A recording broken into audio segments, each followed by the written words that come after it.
থেকে বেরোতে দেওয়া হবে না। বিজেপির সভাপতি মাননীয় সাংসদ রাজীব ভট্টাচার্য মহোদয় খোয়াই গেছেন,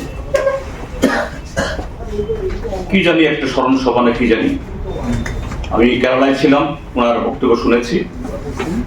নাম ধরে বলছেন আমাদের সেখানকার তিনবারে নির্বাচিত বিধায়ক নির্মল বিশ্বাসের নাম ধরে, বা নির্মল বিশ্বাসকে ইঙ্গিত করে ঘর থেকে বেরোতে দেওয়া হবে না। কোন ধরনের ভাষা এগুলো? একজন মাননীয় সাংসদ, আমি বিজেপি সভাপতি বাদ দিলাম, বিজেপি করলেই মনে হয় ত্রিপুরাজ্যের মধ্যে যা কিছু বলা যায়। ডিজি অফিসের সামনে বিরোধী দলের নেতার নাম ধরে চামড়া তুলে নেবার কথা বলে, তো তিনিও হয়তো বা সেই ইয়েতে বলেন, কিন্তু একজন সাংসদ একজন বিধায়ককে ইঙ্গিত করে বলছেন ঘর থেকে বেরোতে দেওয়া হবে না।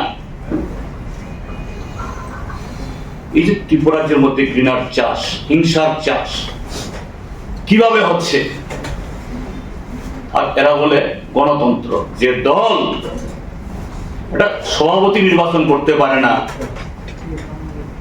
ওই দিল্লি থেকে রিটার্নিং অফিসার অবজারভার নিয়োগ করেন, পত্রিকাতে দাওস বিজ্ঞাপন দেন, বড় বড় কথা বলেন, যাদের দলের ভিতরে গণতন্ত্র নাই, যাদের জোটের মধ্যে গণতন্ত্র নাই।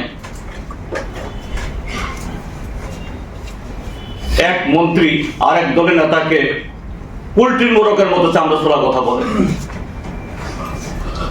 আর অন্য দল বলেন মন্ত্রিসভায় থেকে মুখ্যমন্ত্রীর পুষ্পোত্তলিকা পুরাণ, মুখ্যমন্ত্রী হাই হাই বলেন।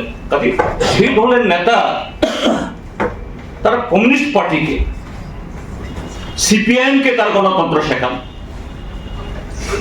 আমি এর নিন্দা করি, এবং ভারতীয় জনতা পার্টির মধ্যেও যারা শান্তি চান, গণতন্ত্র চান, উন্নয়ন চান, তাদেরকে বলি না, ওই দল ছেড়ে বেরিয়ে আসার জন্য বলছি না, বলছি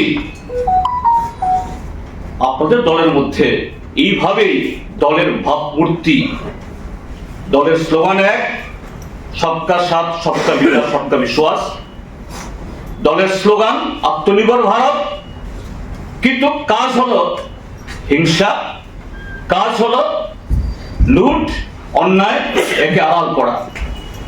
এর বিরুদ্ধে সোচ্চার হন, না হলে দলও থাকবে না আপনাদের, আর দেশও থাকবে না।